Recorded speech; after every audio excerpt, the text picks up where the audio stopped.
We need to deal with migration. We need to deal with migration on a European and global basis.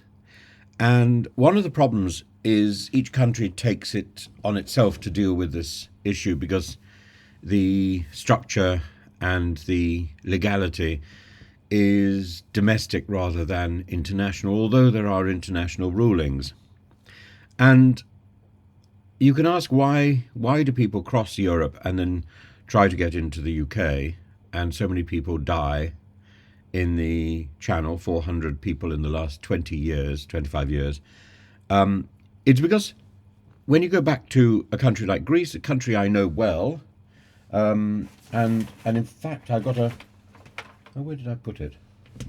No, I've got a letter here from David Cameron and the Foreign Secretary at the time, Jack Straw, saying that, and he chooses his words very carefully. I believe that matters relating to the reception centre at Lavrion are the responsibility of the government of Greece and the Red Cross who administer the centre. We have no information to suggest that it's a training ground for paramilitaries. And he's talking again about the concerns about torture, and that although your constituent is correct that the EU law does not define or prohibit torture itself, but all member states, including Greece, are signatories to the European Convention on Human Rights and the United Nations Convention Against Torture. Moreover, the UK understands the international law to recognise a category of crude, inhuman and degrading treatment that does not amount to torture that both it and Greece have an obligation in international law to prohibit. I suggest your constituent seeks redress through appropriate legal channels. And in fact, we took the issue through the European Court of Human Rights and won. But the problem really is a process in Greece that is aided and abetted by the international organisation which is designed to police and help people caught in the waters in the Mediterranean, Frontex. And the process is called approthisi, which translates as pushback. And given the documentation that has been made on approthisi, it seems extraordinary that we don't factor that into our considerations. So, because people are so badly treated I'm just thinking of one country, in Greece, but there is evidence of bad treatment in other countries, and this goes on independently. And they come to Britain hoping for better treatment. We need a standard of humane processing. We need a standard of humanity, which we ought to be able to rely on, but we cannot.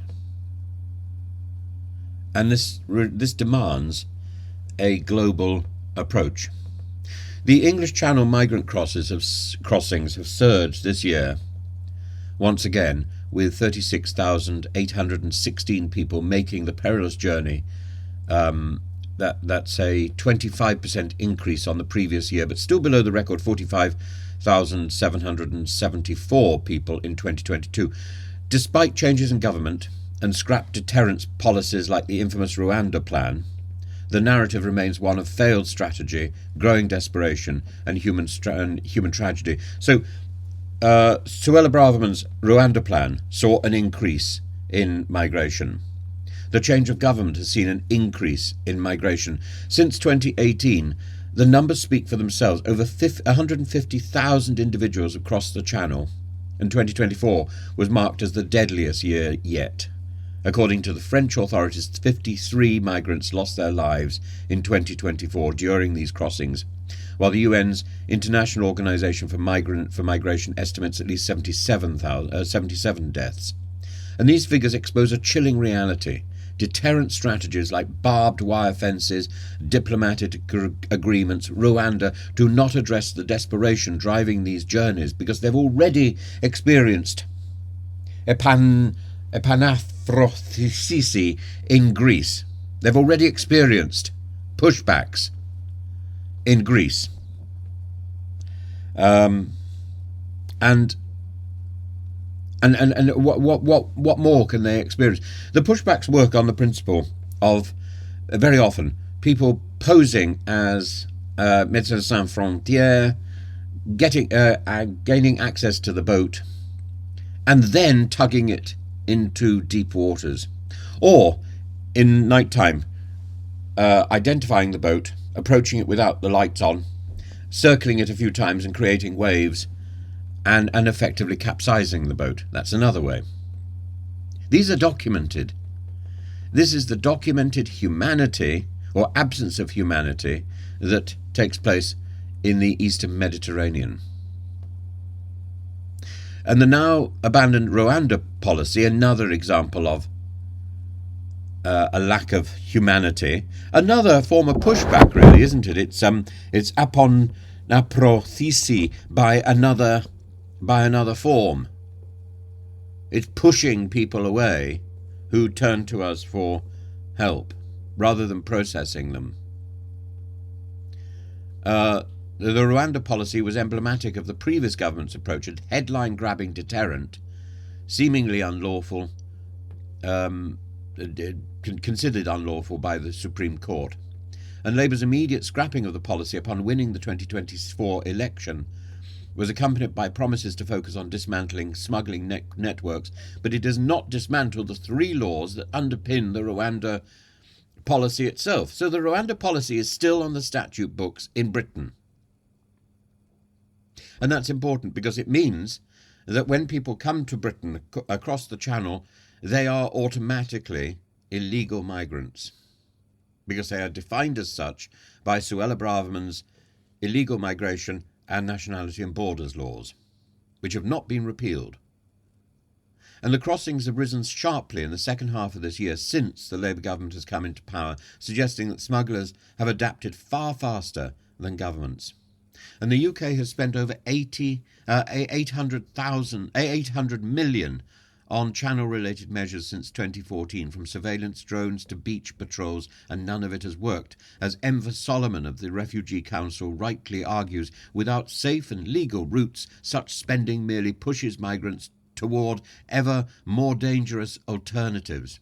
Again, without safe and legal routes, without consular offices on the north banks of France, so that the process can begin outside the United Kingdom, this is, again, a form of epanaphrothisi without creating physical waves. It's a metaphorical pushback.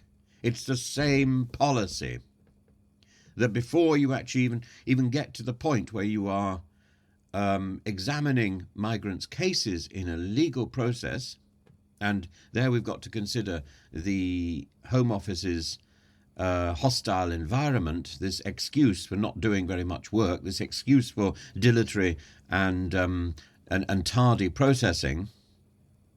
Before you even get to that process, there is the principle of epanaphrothisi, which is a principle of pushing these people, these migrants, back into the water so you don't have to deal with the application, whether that is metaphorical or literal. And the people who have given the given the inspiration to that are the Greeks. And why can I speak so confidently about this? Because I had first-hand experience of it. Because I saw this.